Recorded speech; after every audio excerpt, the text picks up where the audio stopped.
Yeah, once a good afternoon. This is the Steppin Razor, the art of war. We're there with you on next Thursday.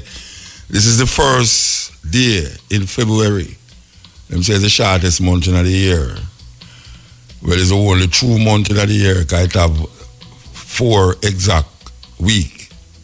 Means 7 days in the week. So, we're there with you today, as again, is the 1st of February, and you know, as usual, it's celebrating Dennis Brown. So, you know, say, we're going to go follow suit. From last night, we started off, 12 o'clock, playing Dennis Brown, and we're going to continue that. In between, we have some interviews, you know, very important interviews. You don't want to miss them, because, you know, it's very important, as it relates to what is going on here now. And we want to talk to some high officials. When we say high officials, we mean in the police force and who was in the police force. Talking about what is the way forward and what is it really that is necessary to make the thing work. As we say a whole heap of things that they put in place not working as how it's supposed to work, or we, the citizens of Jamaica, feel that it work. So, we want to talk about that, and then we want to talk to two of my brethren them about Dennis Emmanuel Brown. Those of you who hear this song over the years and don't know where the man I talk about, Baba Janai, that is what we call it, the little personal name where Haile Selassie go by in Ethiopia, Janai, Baba mean father. So it's Father Janai, that's what I'm singing about, Baba Janai. That's what them call Haile Selassie in Ethiopia. You know, like a nickname, Baba Janai. Okay. So now you know. So I don't know what people see the blue moon last night. I come like say we no see it on a Jamaica here. So every time something happen and we want to see it, we no see it. Because I didn't really have prepare to see the blue moon. For those of you who don't know what I talk about, the actual moon turned blue last night. Yes. Many people see it. Well, 2 people called me last night and tell me to them see it. One in America and one in England. We know say, really and truly, it's something to behold. Because you know, say in ancient times, if people did see that, they would have give it over to some supernatural thing I go on, but it's just a normal phenomenon in nature. Plus, them did have the red moon too. Yeah, the red moon. We have red moon already, but you know, say people see red moon now. You know, the Bible says, and the moon turned to blood. People give that over to some serious phenomena where going to take place in our earth. But it's a natural phenomena that take place over a period of time, sometimes 100 years or so. So them say the next blue moon is 10 years' time. And people have songs where them sing about the blue moon too. You have some old-time tune where them talk about the blue moon. So it's not really like a fairy tale thing. The moon actually blue, really. And sometimes the moon actually get red. And then you have the eclipse of the sun. The eclipse of the sun, that is when things are revolve. You know, you have some people know what talk about the world flat. It's joke business. It's joke business. You understand? So we don't have to follow them theoretical argument there. Because a lot of things was created and formed and fashioned because of the knowledge and understanding that the world is not flat. So, I am really, really sorry that I never see that blue moon last night. Trust me, man, you don't know. It's something I look forward to. When we reach a watcherios, I sit down out a corner outside, and I'm hungry there, and I wait for the moon. And I look on the moon bright in the sky, and all of a sudden I see a dark cloud just come over it, a rain start fall. I vex. But I am told that most ones when I call, say them never see it. They never see the blue or the moon. So it wasn't I alone. But I know people call me and say them see it, and it was really something to behold. So we continue the journey. Dennis Brown, until we ready for these advertisements, them we are going to take place soon. See up Tad's records. You know, Tad's released a lot of Dennis Brown albums, Gregory Isaacs and such forth. Well, we have a question here. If you can tell where Dennis Brown age, if he was alive today, what age would he be? We're going to give you a CD, courtesy of Tad's Record. Dennis Brown Earth Day, the 1st of February. So if you can call me and tell you if Dennis Brown was alive today, what age he would be. We're going to play a cover version of a Dennis Brown song by a foreign group. The foreign group named Simple Red. A very, very popular Dennis Brown song. You ready for this?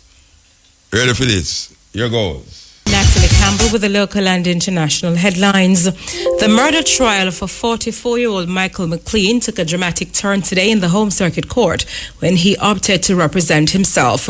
McLean is charged in connection with the brutal murder of 6 members of a family in St. Thomas in February 2006. On this second day of trial, McLean opted to represent himself, indicating that he only wants his attorney to guide him in this trial, citing vision problems. However, attorney-at-law Carlton Coleman sought permission to withdraw from the case since McLean expressed no confidence in him. But presiding Judge Justice Bertram Morrison did not grant Coleman permission to withdraw. The case has had several trial dates over 11 years, but has been put off for various reasons. The National Blood Transfusion Service has instituted additional security measures to prevent a recurrence of a shooting incident. Reports that a man was shot and wounded by unknown assailants around 9:30 yesterday morning while on the premises of the blood bank. Director of Public Health Laboratory, Professor John Lindo, says since the incident, management is reviewing security and has commenced steps to have the gaps plugged. He adds that the new initiative will focus on, among other things, entry and exit protocols and directing perimeter fencing. In the meantime, Professor Lindo is reassuring the public that every effort is being made to ensure that the facility is safe for them when giving blood. In news overseas, about 950 workers are trapped underground in a gold mine in South Africa after a storm caused a power cut and blocked their way out. According to the BBC, without electricity, the lifts could not bring night shift workers to the surface, but they appear to be fine. The BBC says about 65 miners have so far been rescued and all are accounted for. South Africa is a leading gold producer, but the industry has often been accused of a poor safety record. The mine has 23 levels going down 1,000 meters below ground. Finally, a Republican-drafted memo alleging FBI bias against U.S. President Donald Trump will be released today. According to the BBC, Trump is expected to declassify the document and send it to Congress for release. The FBI has voiced grave concerns about the release of the memo, which is expected to have redactions. It reportedly says the FBI misled an intelligence court to obtain a warrant to spy on the Trump election campaign. The 4-page document was compiled by staffers for House Intelligence Committee Chairman Devin Nunes, a member of Mr. Trump's Republican Party. Congressional Democratic leaders called today for Mr. Nunes' immediate removal as head of the panel. They are suggesting that he tried to undermine a federal inquiry into possible collusion between President Trump's presidential campaign and Russia. And those were the local and international headlines. Major news next at 5:45. From the RFM Newsroom, I am Natalie Campbell. Yes, we're there with you. Going through the paces. Concrete Asphalt. Yeah. Your favorite Dennis Brown song? Which one? No, may I ask you? Oh. May I ask you? You have only a favorite, you can't answer. Sitting and watching. Sitting and watching Fool Fight themselves. Okay. So, we're on a journey where we play from a CD here remembering Dennis Brown.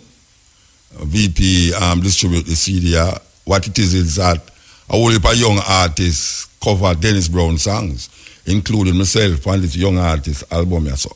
But we're going to play this one now by Michael Rose. Here goes. We're going to do an interview here with a brother who has been with Dennis Brown for years. As a matter of fact, we are told that today is also his birthday.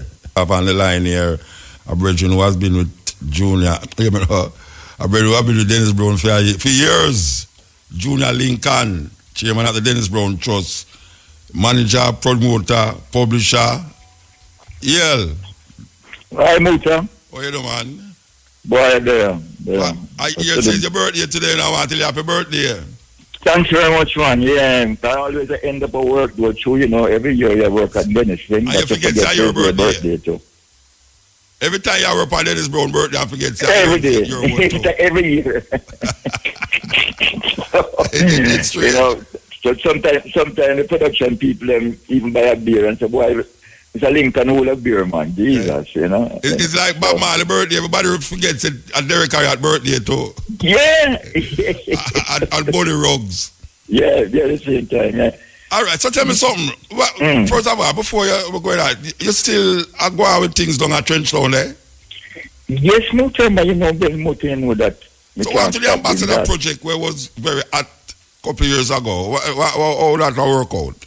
Very, very well, man. But you know, in everything like what we do, it's not a 100 meters or 200 meters. But I can tell you, Mota, that all those things over the years where you talk about, them coming to being, man. Because I can tell you, for instance, on the 21st of March, we are unveiling the Collie Smith statue, and it's going to be a huge event. Because I'm going to invite you to it because. So that he saw that it's coming down for it. Yeah. Because he was driving the car and Collie died. Yes. So every time he used to go to the battle bowl in them, always tell people he must do it for both Collie and himself. Yeah. And as you know, I mean, he's a big man now, but he's got to come for this. And so he's be our special guest, and we'll have the West Indies cricket board and all that. Collie went to KC, for instance, and the KC choir. Yes. Will be there. So that grand thing. And we're fixing it past Boys Town right now. You'll see that we're putting in the entrance and we got the funding. We don't start yet, but the Boys Town building, something that you usually hear me talk about over the years, will become the Trenchtown Museum. Yeah. So those things are on, and we are planning to do some other business things to bring employment into the area. So when we train the youth at Heart, which is one of the best art programs in the country, we graduate about 300 students per year in Omuka. Okay. That sounds good. Yeah, and this has been going on for 30 years, you know. Yeah. All right. Because you know. All right. Because start we're down in the top part of Dennis Brown, that's one now. Who was the one who was responsible for Dennis Brown burial in the Heroes Park? All right. We had a committee for his funeral, and I chaired that committee. We made a request to the government and powers that be for him to be buried there, and it was taking some time through the protocol. It was taking some time for us to get the approval. And what really happened is that while we were waiting, the people were getting a little bit anxious. Yeah. And what they did was to a number of people, you know, within the music business and out of the music business, decided that they weren't going to wait anymore. And they went down and started the digging of it. Without the official consent? Yes, at the time, and that's the truth, yeah. That's a very revolutionary movement. No, it was, and it's not something that I can endorse or anything like that, but I'm just telling you how it happened. Yeah, so what, I mean, well, obviously, Miss Dear now, so obviously the powers that be never fight it. No, they didn't, because they could see the genuineness of how the people moved. I've never seen a movement.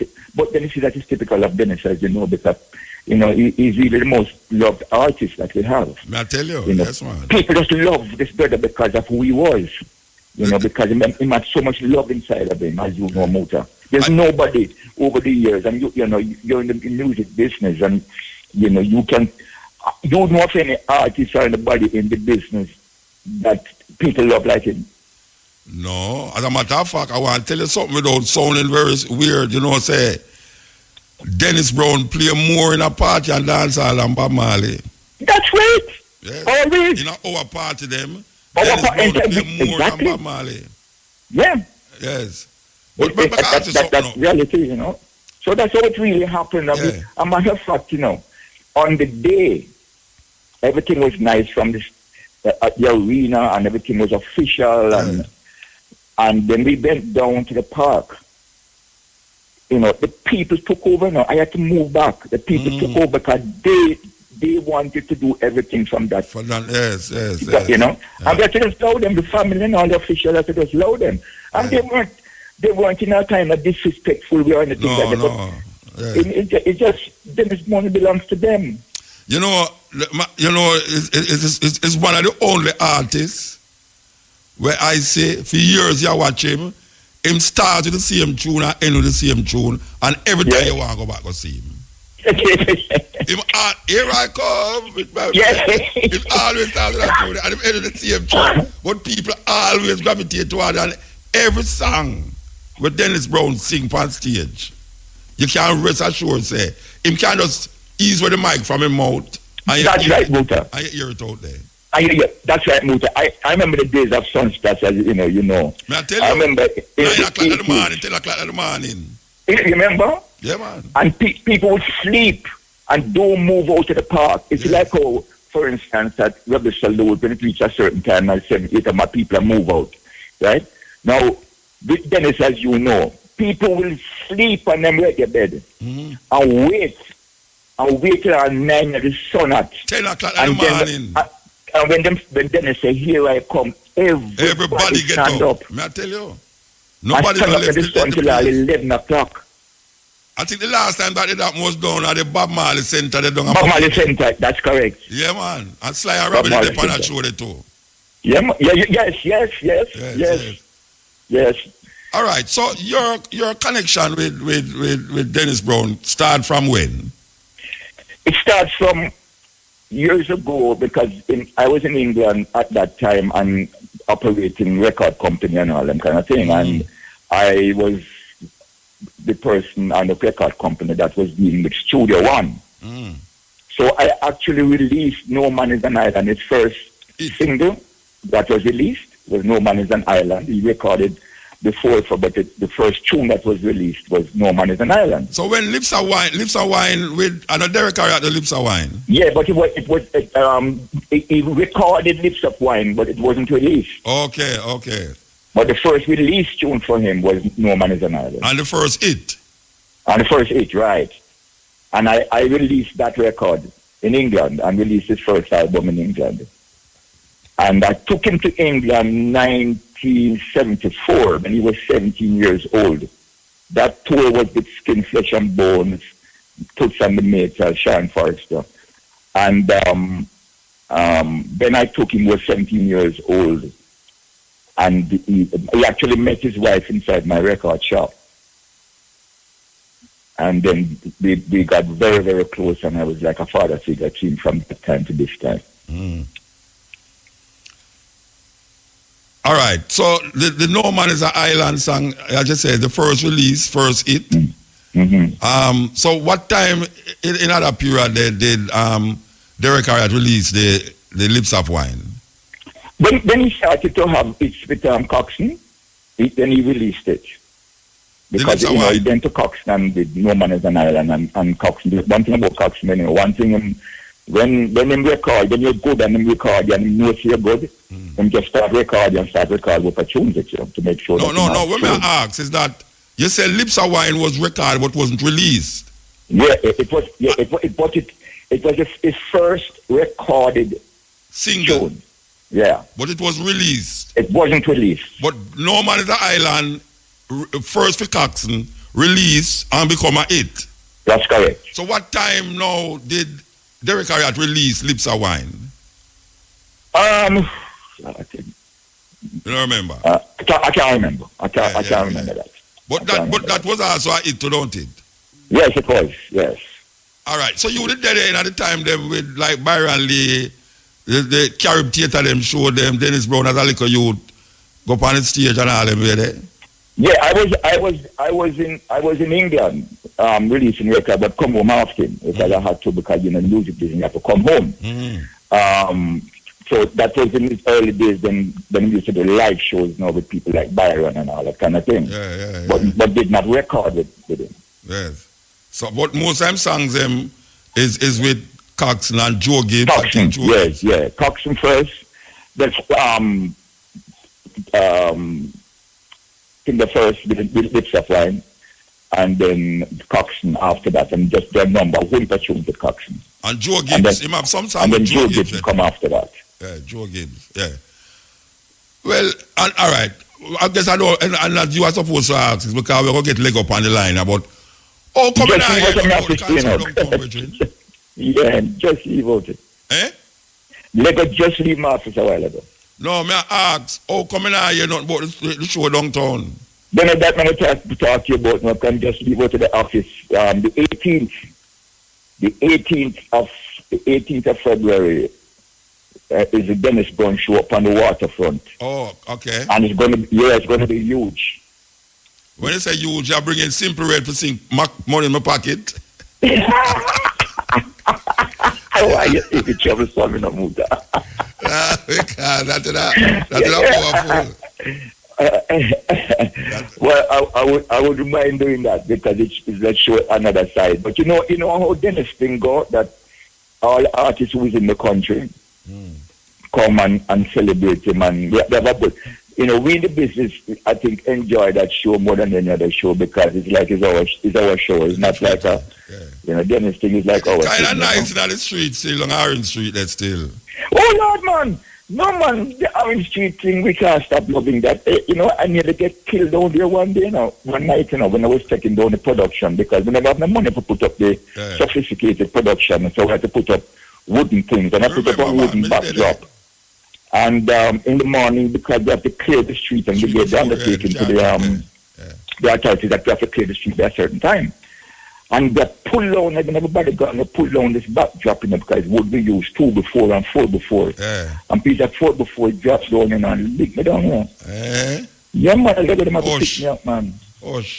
They just talked about it a while ago and give me a big cut on my arm and everything. All right, so you said the 18th is downtown. Downtown, on the waterfront. All right, well, we're going to continue to celebrate. We give thanks, brethren, Yes, Moot, and I appreciate this, Yeah, man. All right. Yeah, blessed. Give thanks. This is the Steppin Razor, the art of war. We have on the line here Keith Gardner. For those of you who don't know who Keith Gardner is, we soon tell you he was the Assistant Commissioner of Police, retired now, Attorney at Law, Director of Security for the University of the West Indies. Good afternoon, sir. Good afternoon, Steppin Razor. you know me going to call you by your right name. You were from there, you were on the same side of North Street as I was, just Blake Road and Tex Lane, and I'm up on you. You serious? You serious? But of course. All right, we want to tell the people them say, a whole time Trinity this, police that was feared by criminals all over Jamaica. Yes, indeed.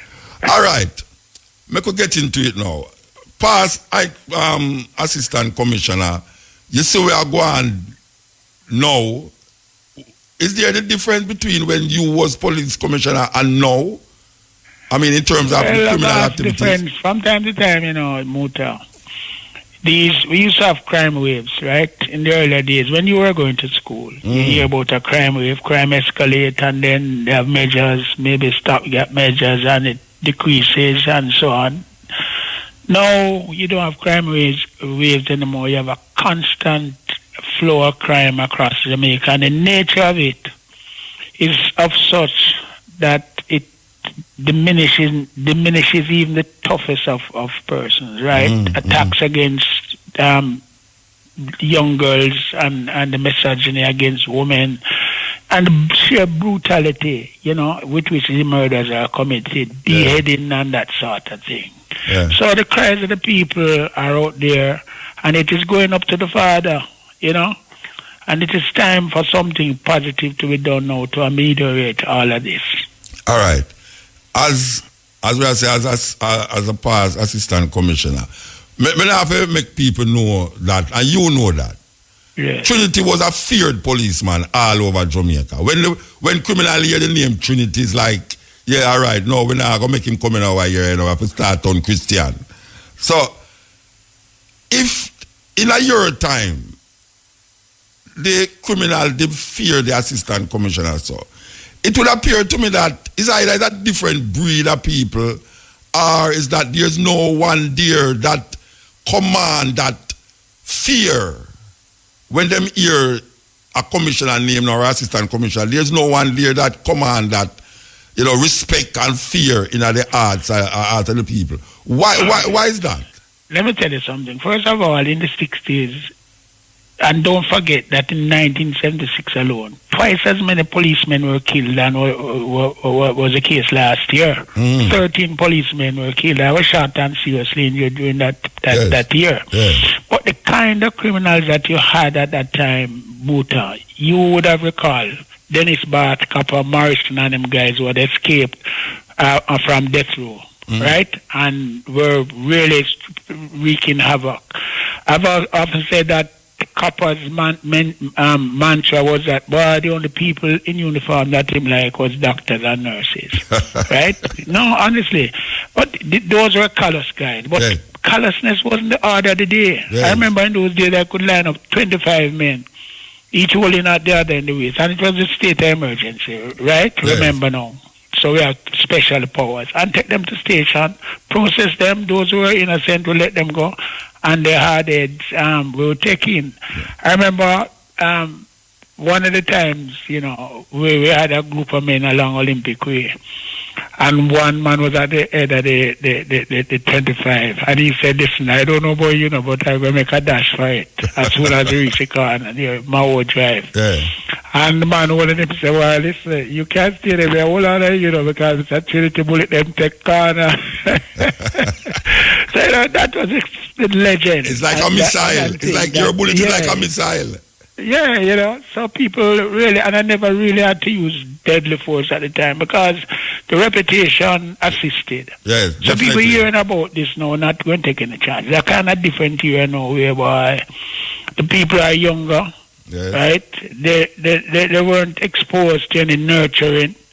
And they start off from the younger days.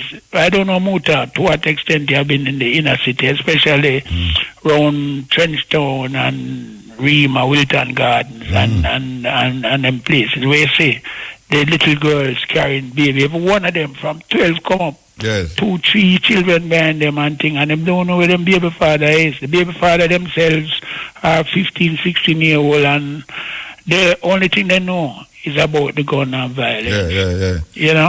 So it's a different kind of thing. And I'm cold because the young man said, listen, I'll make some dope tonight, Right? Yeah. They used to talk. So like you're up to date, man. You're up to date, man. So like you're up to date. I'm a man who go in Trenchtown regular, Yeah. I used to go down there every year and when I had my security company, I'm full of truck, buy 100-pounder flour and tin oil, big tin oil, and me and my children, and we go and give everybody a bag of this and let off some money and thing. I still go up there sometime, 13th Street, 14th Street, them guys raise chicken and, sit down and all the vibes. So I know what is happening. When me I tell you something, Trinity, when me and you tell me hear the name Trinity, I'm afraid too. I mean, never did I do nothing. Well, I tell you something, Muta. Sometimes I have been at the stage that I am now, at my age and thing, and I look back at some of the things that I do. I say, boy, it's crazy because sometimes I chasing some gunman, and believe me, without a single thought about what can happen to me. And that was what happened to me in Rima, chasing a man and him go in a room and I start kick off every door. And by the time I reach the 3rd floor, is that open fire. Yeah. And before I know it, 4 of my teeth them lick out and the man behind me get a shot in the belly and jump the 3-story floor down into the thing there. Down on the ground and thing. I had to, race and hold on on him, put him in the Jeep and drive, go Kingston Public where I pass out. So it's them kind of thing going, you know what is hardful? Where I was shot, I was born only about 100 yards from there. You understand? So Which part that? Which part? No, at 4th Street there, in Winterling Garden. Yeah. I remember I born at 1633 Trenchtown, right?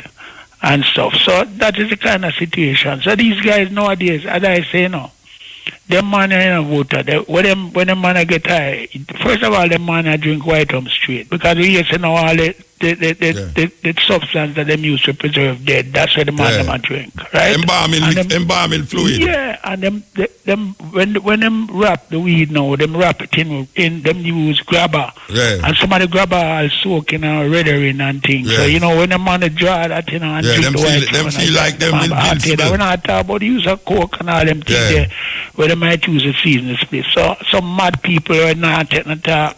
Them feel invincible, man. No, a man sit down and drink, come in a bar and sit down, and him sit down and drink 2 rounds of liquor and just pop off, right? And before you know it, 4 man dead, including, and 5 man dead, including himself. Yeah. So that's the kind of thing where we're looking at a man kill a man and cut off a head. Yes, and still have him face. Man. And then the little pitney them have there run up and down with it. That's the kind of thing where we have, and we're talking about facts. Yeah. All right, let me ask you to something now. No, you see, we say, if you was the assistant, if you was the commissioner of police now, what would you do, or what would you suggest now to the present people them who is in charge for really a long-term stemming of this crime? I'm going to answer your question, Muta, but if you know me, I always like set the pace to answer the question. Okay. First of all, I must establish my qualification to answer such a question. I was Assistant Commissioner of Police in charge of operations in the Commissioner's office for Jamaica. I reported to a Deputy Commissioner, right? And on occasions, every morning we'd go up and report what transpired the night before and thing. One time I go into the Commissioner's office, that time Mr. Forbes was Commissioner. And I asked him, I say, you send a detective to be in charge of a certain critical police area and thing. And boy, boss, he asked me my opinion. I tell you, I question that. Why? And the man reaching him, drawing him, right on top, draw out a list of every officer in the force and say, look at this. Which one would you send? And believe you me, Muta, I was quiet because the man at that point. If to come back to your question now, if I were a commissioner of police, and let me tell you this, those days are long past. Those ambitions have died. I'm no longer interested in becoming commissioner. I'm just being vociferous because I, like other members of civil society, I'm fed up with what is happening, right? Were I to become commissioner, the first task would be to clean up the force. Too often, police commissioners come in and they tell you what their doctrine is, what their mission is, and they tell you about corruption and we're going to clean up the force. And how many police officers you see them dismissed. So the first challenge was to target those who we have intelligence on that are involved in criminal activities, present the evidence, because listen, there's a public interest aspect of policing, where you retire a man in the public interest. And I've seen them retire deputy commissioners of police, superintendents of police, and that hasn't been done in the longest while. That kind of thing must be generated by the public service and by the police commissioner who forward the evidence to the Police Services Commission, who do not act so motor. I've said they don't act on their own motor. The Services Commission can't say, listen, I'm going to fire Keith Gardner from the force, No, it must be activated by the commissioner who report that, listen, this man is involved in nefarious activities, and this is the evidence, that is the evidence, and I think that him should be retired in the public interest. The rule of natural justice applies.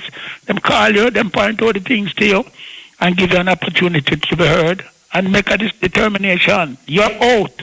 You have, of course, recourse, right? You can always apply to the Jamaica Privy Council, and the Constitution makes allowance for that and thing. And if they think that it was unfair and unjust, then they get back to work. But I think right now, too much friendship going on in this thing, a man covering up for man, and the time has come now, like, for men like me to talk. Yeah. I just want to present one example to you. Yeah. I was in Area 1 as Assistant Commissioner of Police for Trelawney, St. James, Hanover, and Westmoreland, right? And I got information that a certain police officer was corrupt to the bone. I took him off frontline duties and have him doing station guard at Area 1. And I went away. I went on leave for about 6 days. And as soon as I leave, they put back the man on frontline duty. You know what happened? Police from another jurisdiction set up a roadblock and hold him with 4 illegal guns. And there's evidence to suggest that he must take it to the stone crushers. Right? He's in prison now doing about 12 years and he should be doing 24. Right? So that is the sort of thing that we need to deal decisively with. All the senior police officers who have evidence that policemen are involved in criminal activities. And usually them don't just get up today and say, I'm going to do it, you know. Somewhere along the line, they have displayed that those traits to dishonesty. I've suggested that even at training school, you must start look out for them. Yeah. Right? And that is it is the matter. All right. You know, Trinity, a former commissioner, I think it's Dr. Carl Williams, when he was demeting office, him say one of his greatest disappointment was that him couldn't get to clean up the police force more. And what we find out, since that day, we find that more people start to talk about the corruption in the police force. With the people them that talk about it from a long time, because that is why the police, the information that the police need in a certain community, them can't get it because the people them don't trust the police. And the people them have been saying that over the years. Now we say, man like you and others are come out now and say, there is a problem with the corruption of the police force. So, why is it so difficult for, like the Minister of Security and the Prime Minister and the government, why is it so difficult for them to understand that one of the chief problems, the wall that is between trying to alleviate the problem and make the problems there is that the police force need to clean up? Why is it so difficult for them to understand that? Mota. Yes. It's not just now I talking about police corruption and leaking out against it. You know. If you look at the Gleaner Archives, 1999, while I was at the Keville studying law, I wrote a damning article, you know, deal decisively under the caption, deal decisively with corruption. No. And that was over a decade and a half ago. Right? So it's not now. The last substantive post I held in the Jamaica Constable was the Assistant Commissioner in charge of disciplinary matters, right? So I deal with discipline. When a man is accused of murder, for example, and the file is sent down to DPP, and DPP rule that the thing is not substantiated and thing it should either be sent to coroners or whatever. Or in instances where policemen are reported to be involved in criminal activities, whether it's physical force that is undue against a citizen or not. The DPP might suggest that there's no criminal charge founded, this must be dealt with departmentally. The files are sent to me, right, and I draft the suggested charges and recommend to the commissioner that these charges be made against this constable or this officer, right? I have yet to see any of them going down.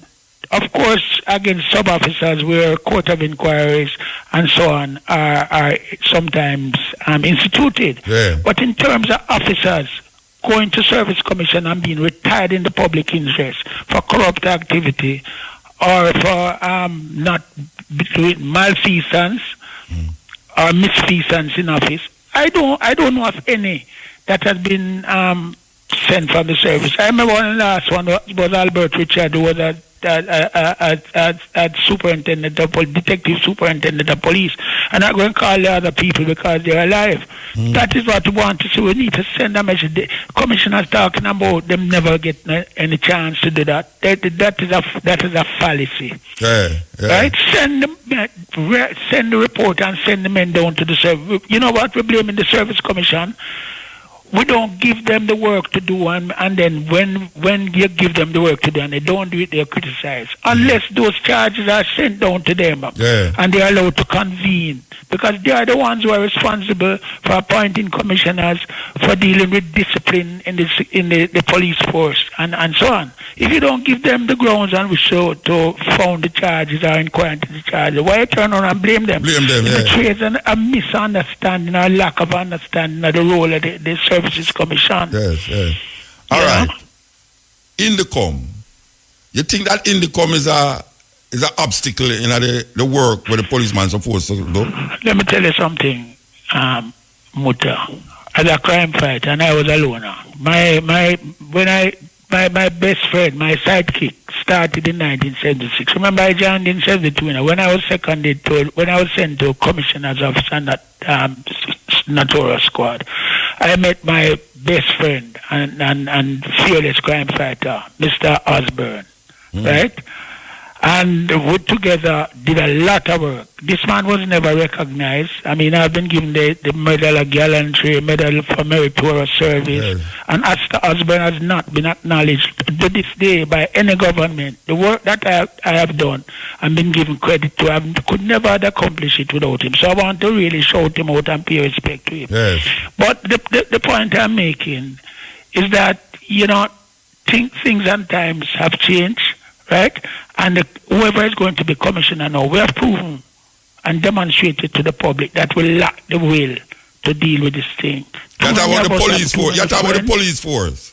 Yes, within the force. Everybody, the squaddy thing. But this man is my squaddy, and by the time I had 10 years in the service, the whole of my squad mate had gone, so I don't really have any squaddy. And I was never a popular man within the force because I was a disciplinarian. If you're an officer, you must take command your division and do the things that are necessary. I was an avowed supporter of Mr. Quayle, and he's a good man. Nobody can doubt that. Nobody can say he's corrupt, right? Yes. But all I'm saying is that his Christian attitudes led him to read the Beatitudes, right? And not to be assertive in taking action. Nobody's suggesting, and those times are long gone. Trinity. Yeah. Trinity, he's a poet, man. No, but you can't go to Christian attitude. Bishop Gibson and Douglas Forrest are not their poet. I learned from people like you as well. Not funny. Repeat that again. It's Christian attitude. Make him read the Beatitude. Yes. I was not able to... Muta, you're too young to know about Bishop Lawrence. He was a corporal of police, but he traveled in Bible. Right? And him police trench down here alone, in uniform. And when him catch you doing something wrong, at that time, ganja was mandatory 18 months if you caught smoking it. Him not going to lock you up. Him call you and read the scripture to you and make you say the Lord's Prayer. Sometimes on a knee. Nothing was more embarrassing than that. You understand? That's but funny. Those times are long gone. We need God, yes. But as I often say, we're in a room. We're like saints in a room. Darkened room. And we sit down there and pray till we sweat for God to send man of light from heaven. When all that was needed to be done was for one of us to reach up and just hit the switch and turn on the light. We need a commissioner to hit the switch. Right? Somebody who don't have any friend and in the squad with them can go to and say, well, boss, I've sinned and give me a chance. Right? These are serious times that call for serious measures. And I don't see anybody. People might be upset with me. Yes, there are some younger men coming up, some men and women coming up who are equal to the task, but they are not yet ready. They are young. They are brilliant police officers. Yesterday, I listened to the swearing on of some police. 200-300 police officers, and listen to the diction of the officers from the training school, and I was shocked. They sound like academics, right? Very, very brilliant, very, very articulate, and I know that these people are up and coming, and I'm hoping for the day that they'll take charge. But right now, neither at the first or second tier I'm seeing anybody that have the will to take on what is happening in here. But I know. You stay far from the Ministry of Security. No. Listen. You see, from 1993, you know that I was Siaga's bodyguard for 8.5 years, right? You see, from Colonel Macmillan called all the policemen that they serve labor rights and all those that they serve PMP because I'm smart, What he did was to send out to the GLP and say, give me a list of all the policemen who are political. And him sent to the PMP and asked them to give them all list of those who were political. So all the so-called JLP policemen and all the so-called PMP policemen were called down to Ellison Road at a gigantic meeting. And Colonel Macmillan said, listen, I believe in second chances. I don't know whether what is being said here is true, but I have a list of all of the policemen that they say are political. Some of you appear on 2 lists. Right? And the 2 lists. It's either they are not political or perhaps they are freelancing, right? But you see, I was told that in 1993, you don't catch me going and getting involved in any kind of politics or associated with politicians. Not that they're not good, decent politicians, but I don't want my name to be associated. I'm a political law fan. I learned my lesson then, and from that on, I was a reformed police officer. Not that I'm working with the Prime Minister for the 8.5 years we were involved in, but we were seen or perceived to be. You can't beat perception, okay? I know you take sleep on my head. Turn around. Well, all right, the last question, you know. The movement and the state of emergency. How you view them? Yeah, but hold on. Mota. You don't let me answer the question you asked about. The minister, but you see you talk and you got clear as you No, in the come like you move around. No, not moving around. Let me tell you something. You must have some checks and balances, right? Yeah. Where the social conscience is not within the organization, you must have a watchdog. Yeah. And I remember for years, the only watchdog we had was Ronnie Tweet and Public Eye. Yeah. You understand? You must have somebody where you think about before and think of the consequences of your action before you engage in it. Yes, and the Jamaican human rights people were there, right? Flo O'Connor and others to keep us in check. When you have crime fighters, it's all good and people talk about death squads, you know. But you kill a man, right, who you know is a murderer and maybe him shoot at you and whatever. But if you continue to do it, the first time it's very difficult, the next time it becomes easier, right? And it is easy to fall into that abyss. Yes. So when you start killing innocent people, what are you going to do to the wicked? When you start kill criminal elements or you start murder them, what are you going to do to the innocent man who's a witness, a bystander? You're going to kill him too? You set up a chain reaction. And that is why I believe there are some people who have demonstrated over time by their vicious and villainous actions that they are not worthy to remain among us as civil members of the society.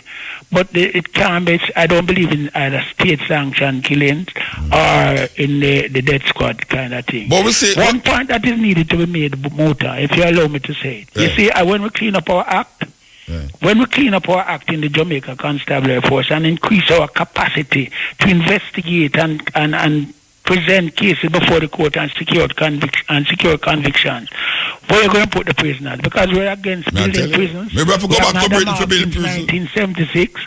What is going to happen? Where are you going to put them? We have to call upon Britain for building the prison. Well, all right, Muta. These are food for thoughts, you know. Yeah. Because we have to think ahead. We have to think outside of the box. Yes. But you're asking me a last question now. What to think about Zoso? Zoso and the state of emergency. You know what I mean? Severe circumstances call for severe measures. Yes. And I don't even want to say severe. You see, Muta, what is happening? We know that we know about the social contract, right? When as societies develop and we recognize the necessity for our family and our property to be protected, it was necessary to put the strong people in charge of protecting the village, to protecting the community, and so on. And a price had to be paid. Yes. Those of us who in those ancient times used to go in the fields and gather or plant or hunt, saw the necessity to protect them against marauders, right? People who invaded and took away the women and children. Yeah. And there was a cost to pay for that. So those of us who went into the field left something for the ones who remain at home as payment. Mm-hmm. And as we develop now, we know that we have to give up certain social rights, right, to have policing in order to secure. That is the price we pay for our democracy or freedom. So now, with all the murders, that couldn't be allowed to continue unabated. So the little inconvenience that many of us face, right? Curtailment of our rights, freedom of movement, freedom of association and all that. The sooner we get the thing together, with everybody jumping on board and supporting instead of some staying one side and criticizing. The sooner this thing get done, better. You know? Well, Give thanks, you know, I mean. It's a pleasure talking to you now, bro. I know a whole heap of people, wait there, I can tell you something. A whole heap of people listen to you and say, we never know the Trinity is still alive. Trinity alive and well. Yeah, and when I'm gone, long after I'm gone, the legend will remain. All right, of course. I mean, I tell you, as a youth. I'm always a fear man, and listen to me. I have not gone around and fracture relationship between decent people. Yes. My target was always the dangerous and vicious gunmen. You know, right, people might talk about, well, this one take this life and take that life. It's 5 different times I go near death. Where you get the word Trinity? Where you get the name Trinity from? Trinity are 3 different places one time. No, both I know why already. You know. That comes from the spaghetti movie. It points my death. People used to say that I'm a marksman. Yes, I don't know how true that is, but it comes from that. Yeah. All right, sir. All right, give thanks. Yeah, give thanks. Thank you for having me, brother. Yeah, man, I did. Yeah, that was Keith Gardner, man. Elias Trinity, Assistant Commissioner of the Police, retired attorney of law, Director of Security for the University of the West Indies, giving his really experience and views about things and times and where going on so now as it relates to the traumatic experience that Jamaica got through. You know, him have the qualification, him have the knowledge, and him have the experience. So we just want to listen to people who been there and done that to find out really. And one of the crooks of the whole reasoning was the corruption in the police force. This thing keep reoccurring. It's a recurring decimal in the whole process of what we say are going on now, the corruption of the police force. And as we mentioned, Dr. Carl Williams, he said that was one of his most disappointing thing after leaving, that he wasn't able to do more to stem the corruption of the police force. So it's really amazing that top-ranking police keep saying this, and now it's coming out because them see that more and more of them compatriots and more and more of them people them who them say as part of the process that is supposed to get rid of something, it's part of the something that Jamaica try to get rid of. This is the Steppin Razor, the art of war. And where we did there? We did there with Jesse Royal, Cradix, Albemarle, Kelisa, etc. I sing a Dennis Brown song. Here goes. Yes, this is the Steppin Razor. There with you. We are going through the PLC, just trying to get a grip on what is happening and talking to people who is there, you know, and know what them doing and what them saying and what is supposed to happen. On the line here we have Mark Shields, former Commissioner of Police. Good afternoon. Good afternoon. Yes, sir. I'm really glad that you decided that you do this interview. Now, it's my pleasure. We understand what is going on in the country. Mm-hmm. The first question I want to ask you, what is it that you feel is the biggest hindrance to the movement of the police and the government against crime in Jamaica? The biggest hindrance? Yes. Well, you know what, man? You could speak and write for hours on that, because it really is a thing that you need to break down into sections. And the hindrance takes all shapes and forms. I think first and foremost, the Jamaica Constabulary Force themselves, they have a few very good people, very professional, very dedicated to what they do, but they still have an internal problem of corruption, point one, and point two, there is still a critical mass of people within the organisation who do not wish to change, who police as if it's still 1970 or 1980, and despite giving every single aid, assurance, assistance, we're still stuck where we were before. And I've noticed that on so many different levels, which I could expand on. Secondly, the government, at the moment, I think there is a new will to make things happen. Whether or not the zones of special operation work, we will have to see. The state of emergency in St James is another positive move, although it is perhaps disappointing that it didn't happen 2 years ago. So there are things that are beginning to happen. If you look at the murder rate in St James since the state of emergency, without trying to put anything on it, it has certainly reduced. And now we have to look at ways in which we can continue to chase those criminals off the streets, not just from St James, but everywhere else. And you'll find that criminals that were in St James are now being displaced to Hanover, Westmoreland and Clarendon and elsewhere.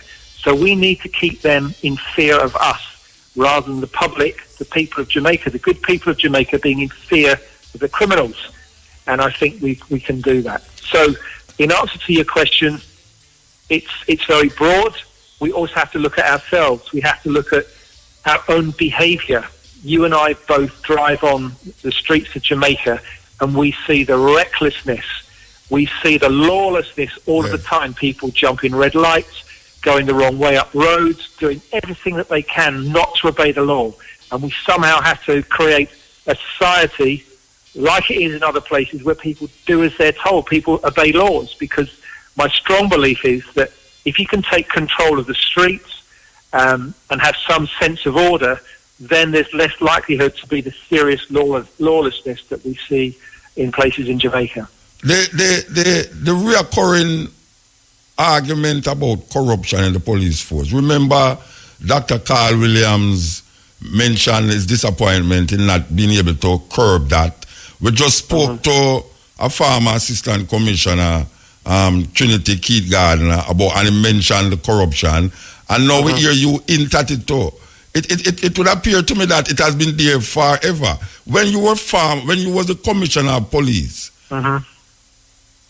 was it dear to the point where now that we hear everybody talking about it, or is just something just starting to happen now because we hear a lot of police getting old for different...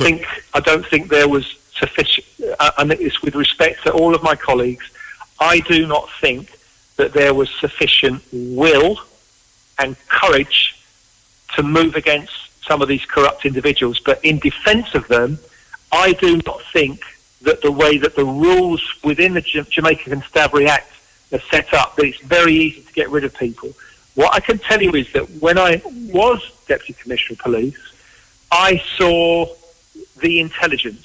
I read about some of the extremely bad cops that were within the organisation that I actually had to work with. But the problem that you have is moving from having the intelligence to constructing a proper investigation, prosecution, and subsequent conviction is a huge amount of work. And quite often these people are very sophisticated and extremely difficult to catch. So I would prefer a system whereby if we have the intelligence, that the government and legislators would allow us to have a system whereby we could retire people in the public interest. Because sometimes I'd rather just not have them in the force and even pay some money to get rid of them and clean up the force, because in that way we can move forward. Whilst they stay, we have no chance of actually securing the trust and confidence of the people. All right, we say that Indicom is coming under fire by the two main, the opposition leader and the Prime Minister. What you think is the role of Indicom in all of this, given that they were there to really deal with certain human rights against the citizens by the police, but now we see that they are also coming under fire by the two main gentlemen them in Jamaica? Well, first of all, you and I were talking about corruption, and if we just stick with corruption for a minute, we've now got MOCA, the Major Organised Crime and Anti-Corruption Agency, which, as you know, Parliament has just passed that it will be a completely separate, independent organisation to the police, to the Jamaica Constabulary Force, and they will be targeting corruption, which is what you and I were talking about. Yeah. So that's one thing. And I think that's an extremely positive move that this government has managed to get that legislation through. In relation to Indicom itself, I do not understand the concerns about whether it's politicians or certain police officers. I do not understand it. There is there is legislation in place for Indicom, and there are rules upon which they can be engaged. In fact, if you look at the front page of the Gleaner today, and I think the Observer, where the Honourable Peter Phillips, the opposition leader, said that Indicom were taking guns off police officers on the street just after shootings. Yes. You also saw that Terence Williams said that's absolutely not the case, that there is a procedure. The Indicom themselves don't take weapons from police anyway. It's the police that do that.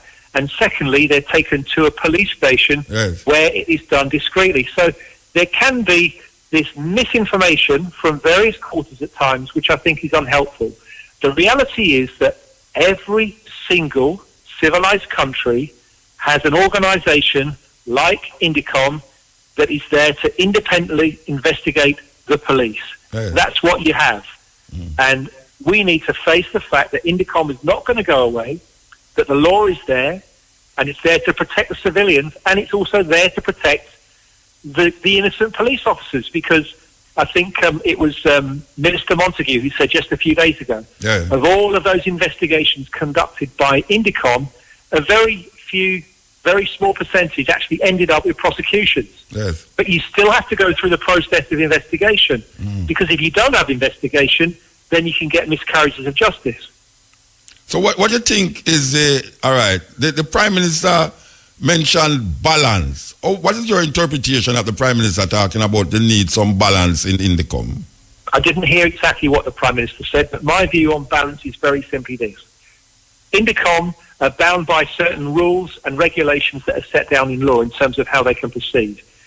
I do not have any knowledge or evidence of Indicom breaking that breach or breaching that in any shape or form.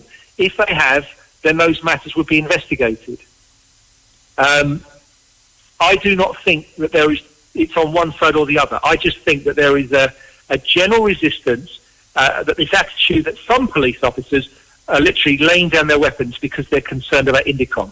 I would say, police officer, you have nothing to be frightened of. If you do your job and you use sufficient force that is relevant to that particular occasion, and if you defend yourself and you defend your citizens, then you have no fear from anybody at all.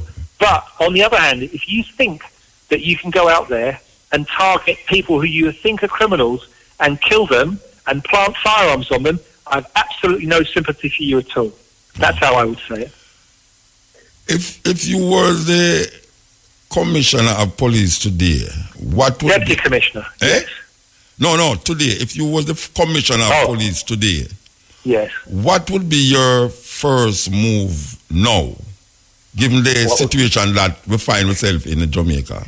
Well, there's quite a few things I would do if I was Commissioner of Police, but I think the first thing I would do immediately is to look at the strength of the Jamaica Constabulary Force, and I would get anybody at all that was behind a desk, that was fit to be on the streets, and I would get as many people on the streets as possible. Everything that's happening in St James that is successful at the moment, and the things that have happened that are successful in the zones of special operations, is because there is high visibility policing, and there's a presence of soldiers. So the first thing I would do is to review the strength of the Jamaica Constabulary Force, and I would order every single person who sits behind a desk conducting an administrative role to get on the streets and to be visible. I don't care if they're not the greatest police officers in the world, but I need them on the streets. I need to ensure that when you and I drive home and we go through, say, Halfway Tree, that we're not going to jump the lights, we're not going to cut up the right-hand lane, we're not going to do all those other bad things, because there's going to be a police officer everywhere to control the streets. We need to take control of the streets. We need to make citizens feel safe and secure. That's the first thing that I would do. Secondly, I would have absolute zero tolerance to anything to do with traffic infractions, people dropping garbage on the streets, men urinating on fences at the side of the streets, any of those small crimes that are being committed that everyone turns a blind eye to.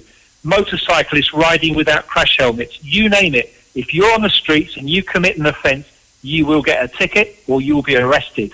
So that would be my second thing.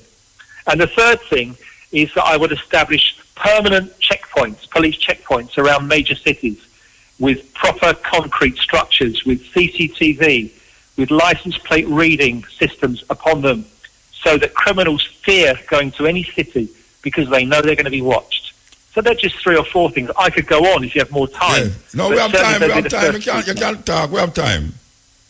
Well, next, if you really want to know, in the first month, I would interview every single senior officer in the force, and I would decide for myself, based on the intelligence and based on my interview, whether or not I think they are fit for purpose.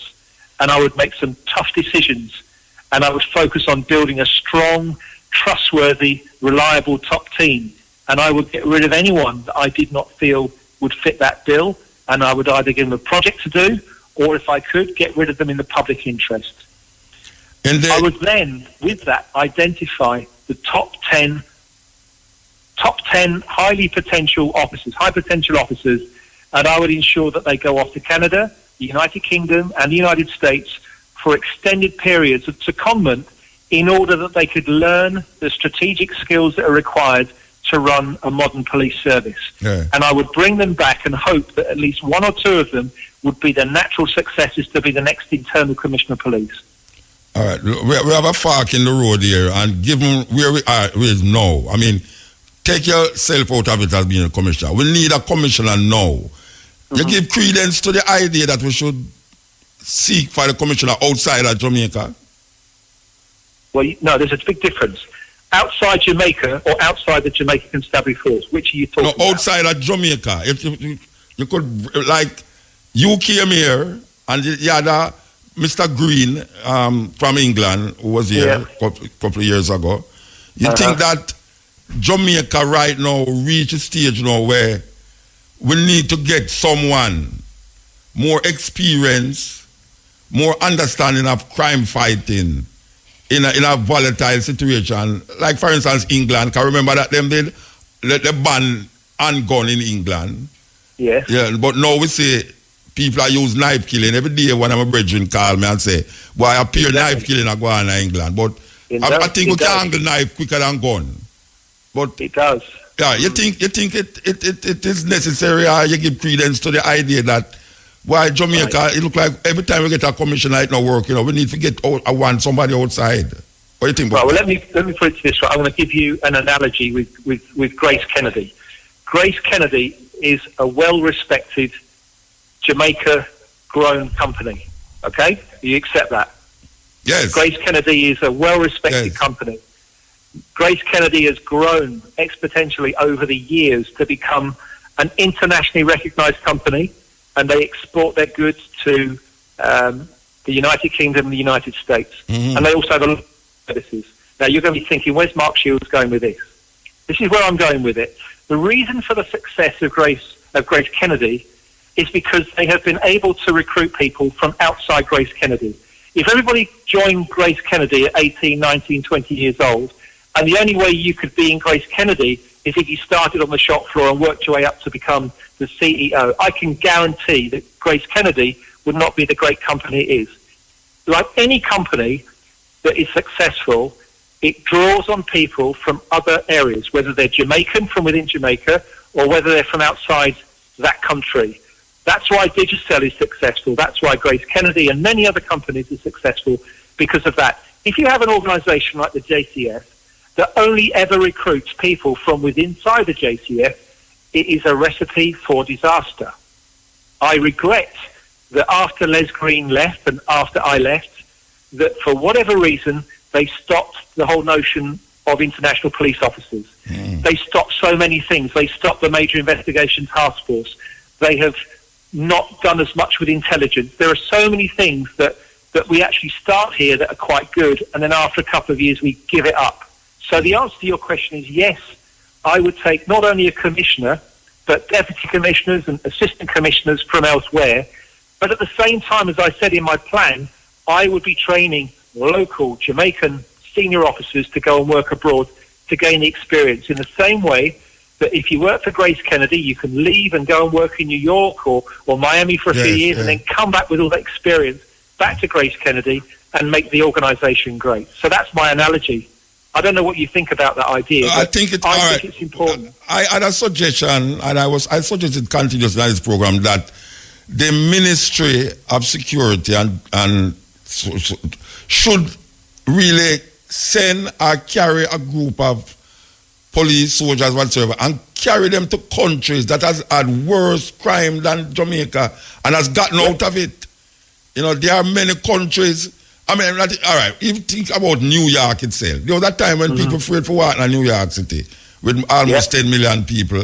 And we see right now, 300 murder for 1 year is like for 10 million people. That is really something else. Yeah, exactly. And I am feeling that what should take place is that countries that we see that had a high crime rate, for whatever reason or not, these are the countries that these police, soldiers, and the ministry should go to and really get a good hands-on understanding of what is it that was done to alleviate that problem and carry it back to Jamaica. I don't know. I mean, and it isn't, but you know what? It's not just about the crime fighting side, because you and I are talking mainly about crime fighting, but it's actually about going to NYPD or the Met Police in London and looking at how they run the organisation. How do you make strategic plans, and how do you make strategic decisions? Yeah. How do you manage a large public sector organisation? Because all of that's very important as well.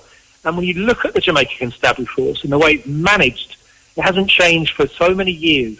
And it's those things.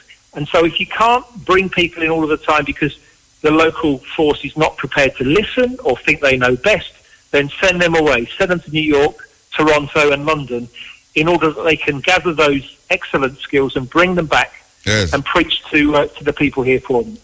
Well, Mr. Shields, I give thanks for you talking to me, and I realize that you decide that this is your home now, and you're quite okay, and so I really say that it don't jolt you a bit, that you like you want to run with like some away. So, yeah, man, give thanks.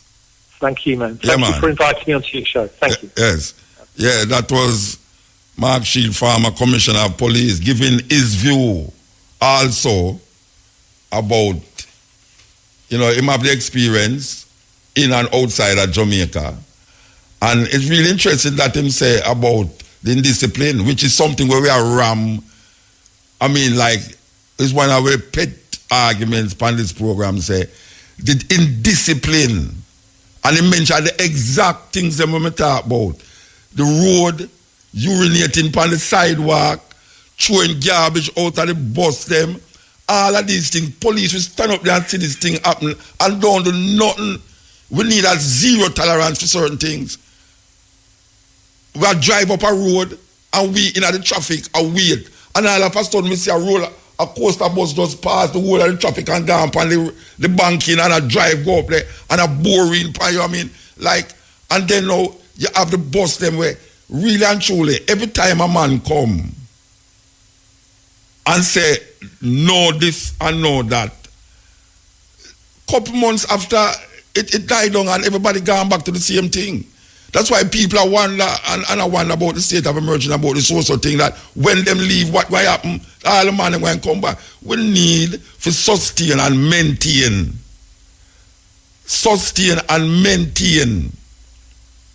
We can't just say it will happen and then 3 days, 4 days, 10 days, 20 days, 1 month after it gone back to the same thing. It's not going to work. It's not going to work. And here Mark Sheila said the same thing, say it need that zero tolerance. A simple little thing like throwing garbage outside our bus. A simple little thing, not even a simple little thing, like an overtake. When you're in our traffic, you see a man just go around you and I make a third lane, and then all the traffic then will come up on the other side. If you pass him and if you give him way, and all them till they like him as a fire brigade or like him as an emergency vehicle. We keep saying it continuously. Anyway, this is the Steppin Razor. Yes, we're there with you. I go through the pieces just to try put a finger upon certain things, you understand? And it's really interesting that right across the board with the two commissioners them, corruption in the police force is one of the main things them. So I hope the authorities are listening now, because really and truly, if that is thing will go right through the board, nothing will happen. because the people them who you look to rectify the situation is them is part of the problem. So we don't know.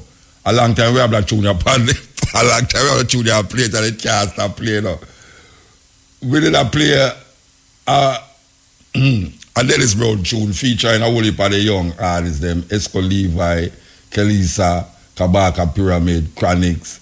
You never know say one tune could facilitate so much art. What a combination. So here what we're going to do now. Yeah, we talk about this tune a while ago where the first tune Dennis Brown recording for Derek Harriott. Not the first one, this go out there, but it was recorded before No Man is Island. Here goes. You know, there's some assistant outsiders show me a very disturbing WhatsApp video. I mean, I think them say it's about the Migla last year or early last year that WhatsApp video has been there. Very disturbing. What is the video? 2 little girls, can't be more than 7, 8 years old, sitting down on a table with 2 guns and is practicing how to load the gun. I mean, with the cartridge, with the magazine, them is there. And actually, I can't bet you say somebody big a video this thing. 2 little girl, I mean like little girl, sit down and a load a gun. 2 guns up on the table and them a practice how to load the gun. Unbelievable, man. Unbelievable. And that's how we reach now. And that's how we reach. Trust me, and that's how we reach. Okay, we'll get yours truly again. This time, well, we know we play a tune a while ago with yours truly and Marla Brown, which is Dennis Brown's daughter. Well, we're going to play one now with yours truly and Dennis Brown himself. Okay, Concrete Asphalt asked me if you had tune from about 2 hours ago and I'm not play it, you know. Well, you know, so I have to play it. Him say, him while you're sitting and watching. Big tune by Dennis Brown. Here goes. Why Concrete Asphalt? We have to cut that tune, you know. We have to cut that tune. Where you say, you and Concrete out there dance? You and Concrete out there dance, that's not do. Between the corridors. Anyway. Okay, so here we are saying now. We have a third interview for the day. The next policeman, today is police day. You understand? Mr. Renito, you know, man. Him get cut off, you know. Renito Adam up on the line, you know. Tell them say get cut off. Okay, I could try this again. Good evening, sir. Evening. Nah, you're not. Okay. No, we are going. So fix it now. Fix it again. Evening. Evening, Muta. How you do, man? Renito Adams, man. What you do, Papa? Why me here, you man? 6 months? No, liar. Them a misinterpretation. A lie them I tell by you. Yeah, man. A mistake they make. I wouldn't put it as harsh as that. All right, explain what why I said. why they misinterpreted. After, if I were selected the commissioner of police, and after having done my reorganization of the force, the hierarchy, the middle management, put the right people in the right place, get rid of those who are to be gotten rid of, as well as putting the strategies in place, getting the resources to my proper staffing and transfer and placement. Then after about 6 months after we having implemented, after about 6 months, it's supposed to be seeing some drastic, appreciative results. So that is what I mean. You know, I couldn't know, but you know, no motor 50 years it take to reach us. So me, and even God, when we operate every day, I don't want to be disrespectful. Yes. Has not tried to deal with this thing in 6 months. How could I have done that? Yeah. All right. So let me ask you now. This petition that is going around about Renito for commissioner, you really think, say, even if the people them say it, you really believe, say, those who don't like you for a long time, who have power and authority in Jamaica, I will wreck you be the commissioner? Well, no, them is the problem, you know. They are the problem. But I think this time the people's power is supernatural and superior to them. And this time I just believe that the people's power will influence those people who have the final say in this issue. Because what they're going to do, they can't come back with the same thing, them trying the same thing all the over while, and over. You're going to get the same result. Yes. All right, let me ask you now. I'm going to ask you when I ask at the other commissioner them now. Mm-hmm. What is the... All right, you remember somebody did interview you before when name Carl Williams did resign. Yes. I did do an interview with you. All right, we'll come back now because the next one resign again. Yes. What is the major problem why the police and the Ministry of Security can't get this thing together? Inaction. One word. Inaction. Fear. Commissioner of Police afraid to act. Sometimes to the extent also that the minister afraid to act. But I don't business with the minister. I'm business with the Commissioner of Police, the force in which I serve. Some of them, they are timid, weak. Some of them don't know how to manage the job either. Some of them don't have the requisite skill. Some of them were appointed based on other consideration other than the job at hand to be done. Yeah. So me know you, Muta. As a man, you are a broadcaster, you're an announcer, you're a DJ, you're a journalist, you're everything. Now if me want a journalist, no, you must come look for me. Can't go look for one man or a paddle kuno. No, so that is the way it goes, you know. And that me say so you put the right person in the right slot. Place, yes. And that me say to about the road them I use gardener to fix the road them. Thank you. You know, so thank you. It's a problem. That is it. Let me ask you a question. Mm-hmm. The last time you was on the program, you talk about personally in a Montego Bay where you have high-ranking police and politicians were involved. And businessmen and store owners. You still are hold fast to that reasoning? Still holding fast to that. And as I said, you may have read my article where I said the first thing I'm going to do a massive transfer, reversion, demotion, replacement, setting the people right, moving out the corrupt people and put some clean people there. And then we start to do the job, my dear sir. So you feel that is the main problem, you know, where that is the issue confronting the police force? You feel say the corruption of the police force still maintain itself, that is why it in the progress from make in the fight against crime? And sir, when I was at the CMU, I think I told you this already, I went down there and recommended to the commissioner that the large percentage of corruption I saw where the policemen in Montego Bay and women were involved, and recommended transfer, my dear sir, and replacement, and have some of them investigated and charged. Nothing had happened with the exception a few transfer them make. And Mr. Baruka, in less than 2-3 months, politician, corrupt means and practices were used to transfer back the same criminal them a Montego Bay, the same corrupt policemen them a Montego Bay. And that is what has led to the downfall. That is a part of what has led to the downfall of Montego Bay. You are there, sir? Yeah. All right. I remember one time... you are there? Yeah, man, me there, man. So you hear what I say? Yeah, man, me hear what you say. All right, good, sir. Yeah, all right. I remember one time, you see, Mr. Siaga did give the police 20 panelists, 20 people who think was the problem. I did 13. Yeah, 13 was problem. I know a mistake you make, 13. All right, 13. May I ask you now, you ever set up a list and carry it to the Ministry of Security to say these police is corrupt police, we need to investigate them or weed them out? Yes, what I have done, I couldn't bring it to the minister because I wasn't the commissioner. It's only the commissioner can bring certain things to the minister. Okay. But it was brought to the attention of the hierarchy. And as I repeat, they were transferred, a few of them, not plenty. Maybe those who they didn't like.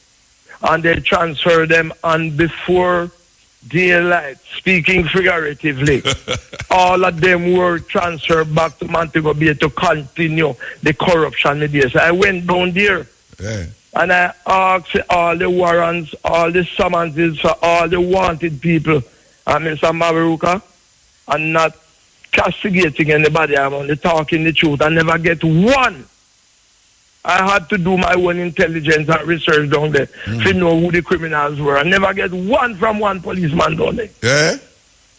So you think, all right, can you say now that them policemen there still there? No, man, some transfer, but guess what happened? The danger now is because of that kind of situation that was in existence. So the young policeman come and broke him into that. Okay. Many of them go down there to do a good job, you know. Yes. But when they go down, the force is against them, so them just turn into it too. Yeah. I have a few policemen who were transferred from the same year and go down there, clean man them, Yes. good man them. And many of them have been arrested and charged now because when they go down there, they were forced and motivated to join the slackness that was going on down there. All right. The commissioner of police has just resigned. We don't know why, but there's speculations going around. And like how you're not into the hierarchy of anything, can you tell me truthfully what you think why this commissioner resigned? I think it's a pressure of the job. I try to talk the truth. Sometimes you never make mistake. Yeah. I try to do analysis, do research, and come to a conclusion. Yeah. It would seem to me that the minister is also under pressure. And the people are pressuring him to have the crime situation put under control. Yeah. And it would seem to me that the commissioner of police does not have the appetite or the will or the courage to fight the crime. And the minister kind of feels upset about that. And I'm told that the minister direct that certain things be done as it relates to operation. And he may not have liked it. And strong words were passed to him, to which probably has taken exception and decided to retire, my dear sir. All right. And one of the things too, if you are the commissioner or leader in the organization, not the police force alone, and if you fail to act and to govern and to manage that organization, yes. A great writer from a KGB, I don't remember his name, I read the book. So if you have power and you don't use it, it will be used against you. Yes. So when I hear the people talking, I not defend the minister because them always, I have had bad experience as it relates to politics. But it would seem to me that it's non-performance that has led to this kind of situation that we have, All right. So we know say it's a good idea. I mean, I know say the majority of people in the ghetto, majority of people who out there would have said, well, I bring back Renito. But as I said before, the people them who can make the difference don't feel that way because them feel say you're heavy-handed. Them feel say you're a heavy-handed person, and if you go bring back this heavy-handed man in the situation you so now would that lead to more and more problem. How you see that? Well, I don't know how they are thinking, You see, because they are safe in them, whether uptown or downtown house. Because they can employ 1,000 security guard to carry them people, got JC, them pick me got JC and KC. And when they come in home, them fly in a helicopter and pitch on them house top and all them things. They will run up their mouth and say these things. Yeah. Right? But the poor little Jamaican people, we don't have no defense. I have to defend them. Yeah. I have to defend them. I have to be defending them when I was a policeman, and if I'm again appointed as the commissioner of the police. My first interest is to defend everybody. But the weak and vulnerable and the poor, I will have to focus my attention on them because I have some little criminal element, some little wicked boy walking around with guns because them scam money and extort money and buy guns and shoot down innocent, weak people. I'm going to have to be their defense along with the extended police force. I'm not saying me alone can do it, but when I talk, I'm talking about I'm talking on leadership. Yes. So it's not I alone going to do it. So anybody listening on field says Renito Adams alone. Yeah. No, sir. I will be putting the proper person in the right place who we know will go out there and work. And as I told you, right, I challenge you, if you appoint me Commissioner of Police, I will be the first at last to be leading operation personally, physically, and practically In the front. against criminal elements. In the front. Front line. So I'm going to say, you go down there and come back. I'm going to say, let's go. And when I say, let's go, guess where me there? In the And they front. just put it in the front. Yes. Yeah, lead by That is what example. leadership is about. Some people, you see, every policing and soldiering are not easy things. Yes.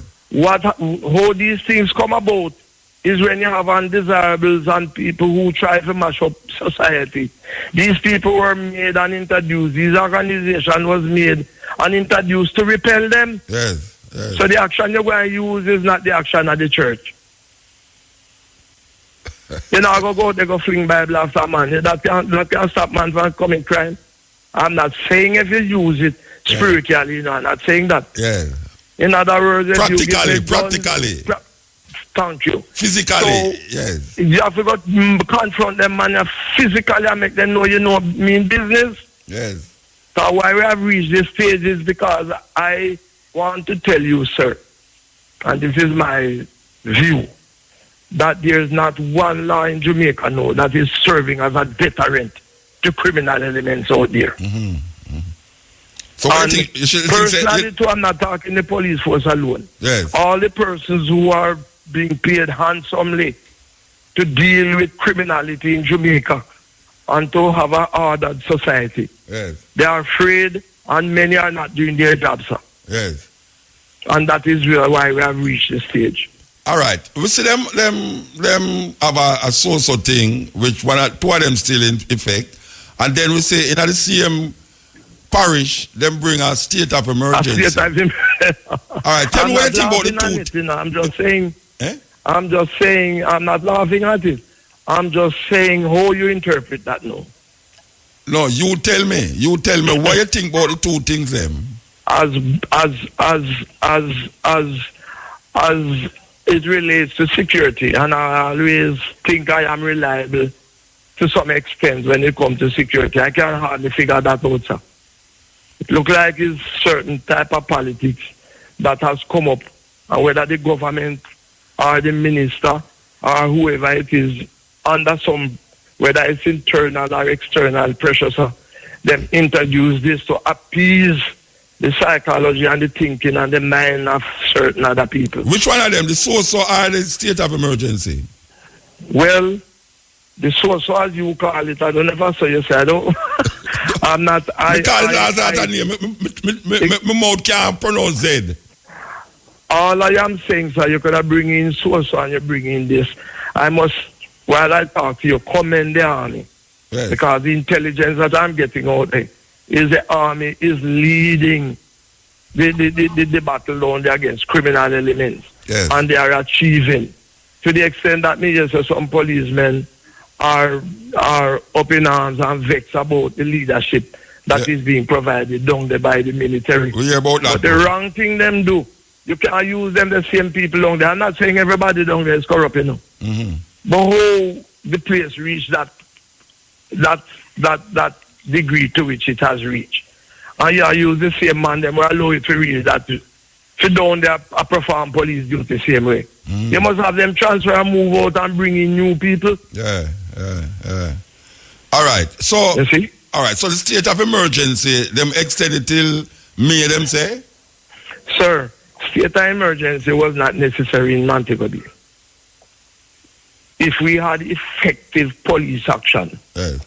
effective and efficient police action, day in, day out, day and night, 24 hours a day, bombarding the criminal elements, seeking them out, searching them, arresting them, prosecuting them, detaining them, processing them to see if they wanted here or abroad. Bombard them with police activity day and night. We would not have reached this stage of us. Yeah. It come like as we do something, it get lapse. And then it Thank come back you. to where it was. And then the man then just wait it out. Yes. Which now, some of them could have sit down in some hotel and maybe wait it out. Thank you, sir. You know, because Thank you. the man they can But you afford to must sit down in a have hotel a heavy- month. You must have certain intelligence where who these men are, where they are likely to go. You have to find who are their associates and girlfriends, where they eat, where they sleep at night, where them go on and make love to whoever they make love to go. These are three critical elements that are in the annals of what you call criminology. Yes. Criminology teaches you that a man must go sleep, he must go eat, and he go have sex. Yes. So it's the duty of a policeman to garner all these Well, intelligence. which part him do them three things there? And they go catch him. But, all right, so you say you don't have no open at the state of emergency for stem it to a fullness or just a stop leak? No, and I say I don't have any hope, you know. That's why I commend the soldiers, say they're doing a good job. Okay, the And all soldier. that stuff. I'm only saying we never had to call a state of emergency. It never reached that stage. Yeah. If the policemen and soldier and people responsible for fighting crime down there, the mayor, the town clerk, everybody, we wouldn't have to reach this stage. Yeah. A lot of people is saying You that. follow me? You talk about the pressure. A lot of people is saying that the state of emergency was called because a gun shooting did go on near the airport. I have that intelligence, so only that I don't have the evidence. Proof, yes. But yes. the intelligence suggests that. that because the gunman them go fire gun and nearly crash in a one tourist bus. Yes. That is on the street. I don't want to advocate that because, as I told you, Yeah. I don't have the evidence. If I had the evidence, I'd tell you right up front, say that was the case. Yeah, but a there's whole something heap of people surmise that. A whole heap of people, if I don't saw it go, something nearly saw it go. Because, I mean, really and truly, the tourism business is one of the most, you know.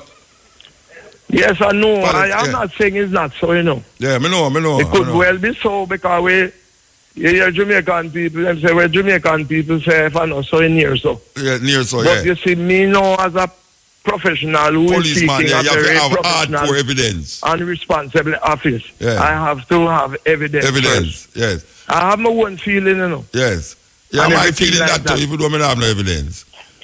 You. All right, So if that is the case, it would be very, very disingenuous on the part of the people who played a role in calling the state of emergency. If it is that issue it was called that, Yeah. when 300 odd people, it's because it looked funny, you know, 300 odd people were killed before and they were never called it. Yes, yes. And then it just suddenly called. I'm not saying maybe maybe they're late in calling it. Yeah. But I don't want to really offer anything when we don't have the evidence. All right, so let me ask you now, the way forward, what you think should have happened now? I mean, we have a state of emergency, we have a social thing going on, but what you think should have happened now? As I said, sir, what should happen now? Know that they must be catching some of the criminals then. They must have a effective and firm justice system in place where these men can be tried rapidly. Yes. Sentenced rapidly if they are found guilty. Strong sentences are meted out to them and strong examples are set. Right? You are to saturate the place with police presence.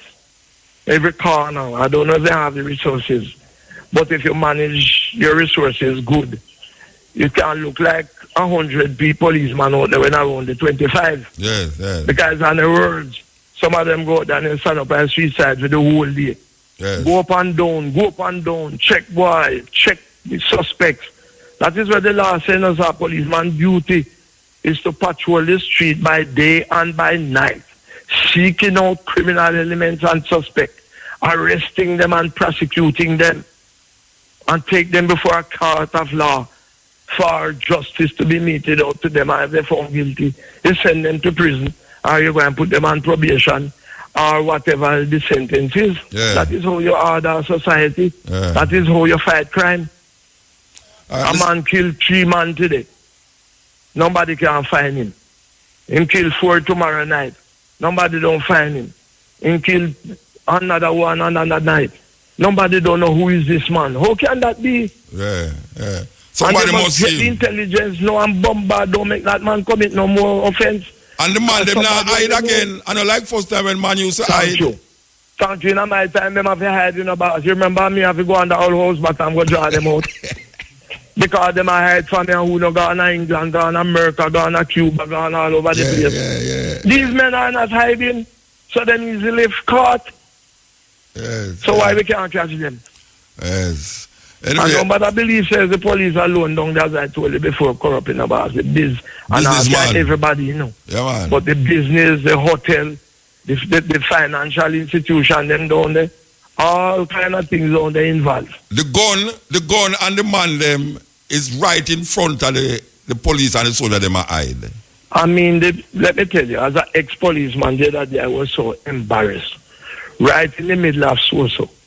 Right in the middle of a state of emergency. Man could have gone to a funeral, go shoot man, and get to and gone. Yes. Serious thing. That's serious thing. So something is wrong, and I think all it has to do, and our big problem down there, sir. And anybody I listen, whether them a police, soldier, or what, is the lack of intelligence down there. Yes. Intelligence to work off. Mr. Adams, I want you to tell me which part we can find a petition and if anybody want to deal with it. I don't know, because let me tell you something. You know me stay. Yeah. Me don't want nobody to feel say me I motivate anything. If the people call for me, it must be on their own voluntary. Yeah. Basis. So how years a petition did there? Who put it there? Man, I hear what he did there, but what I'm trying to tell you, you never know the address, me now I go tell you because okay. Me don't want nobody to feel say I motivate people to vote for him. People must vote voluntarily that it is a respectful result. Yes. That comes up. So people are calling and having the petition. I hear that one starting in England and locally about 3 going. And I have nothing to do with them. Matter of fact, a pure friend called me from time to time and asked me, Mr. Adams, you don't see this. The people want you right now. Later on, I'll be talking to about 3 radio stations abroad. Yeah. Where say the people over there, Jamaican people, say they want to come back home. And them want Mr. Adams, the commissioner, them assist, no, not me. Yeah, me know, man. Me hear it, you know. Me hear it, man. Yes. Me on the radio, you know. I hear the voice them. Me know, but people not talk internationally. Yes. Right? Yes. And you're a communicator. You deal with the news. You deal with radio. Yes. You must have been hearing this. Me don't business with nothing of the people. The only reason why me apply Mr. Maruka, let me tell you, is that people are calling on me. And I think I have some solution. Okay. And I won't let them down. And I don't know if you're going to close now, but I must tell you that if I were appointed commissioner of police, there are many, many days my office won't see me boss. We're on the street, I'm going to look for criminal elements. I will be directing senior people at the force, the hierarchy, middle managers, to be on the street too. Because I am cautioning now, you can imagine me a police law Hanover. A supervise operation and the soup gone home my yard. But let me tell you plain, whoever that soup is will be taken to the Services Commission for dismissal. Yeah. That is what leadership is about. Yes. You lead from in front. Weak leadership is one of the problem in the force. Weak leadership. Me not say the man is no good man, you know, sir. Yeah. As you hear me describe them, some of them only good for the church and they go seek and win soul for heaven. Yeah. But you want some for win it for the earth, you know. Definitely, sir. All right, sir. Give thanks, Mr. Adams. God bless you, sir. And anytime you're ready, you call me. All right, sir. Give thanks. God bless. Sir. Yes, we need to again, man. I tell you, this is the second time I call him. Every time I want to resign, we call him. But it's part of the Trinity. I can't do it. We just interview Trinity. 3 policemen. Where's your police day today? All right. I don't know if you have any more time if you say anything or play any more music, but we give thanks. We give thanks for all who participate in this program here today. What the operator outside there? Ardena. Ardena and Vivian. 2 of them out there? No, Vivian before, I know Ardena. Okay. Ardena and Vivian. Vivian a German. I remember which her name called then. I have another name for them. Eh? The slim, the new girl. The petite one? Yeah. Oh, a petite me call her, man. A petite me call her. She worked last night. Petite me call her. Okay, petite and German. And we want to give thanks to Shamara. And long time I don't see you, so I give thanks to you, even though I may operate this thing said way. And I don't understand where young there. Young, I'm come along in my yard, come beat him in the middle of the Bible. You know? Young, I tell you don't come here to tell me, you know, brethren. We get used to you now, you understand? So here we are saying now. If you don't hear we again, you know, a God, you know, because the most of things we never do, we're going to do it now.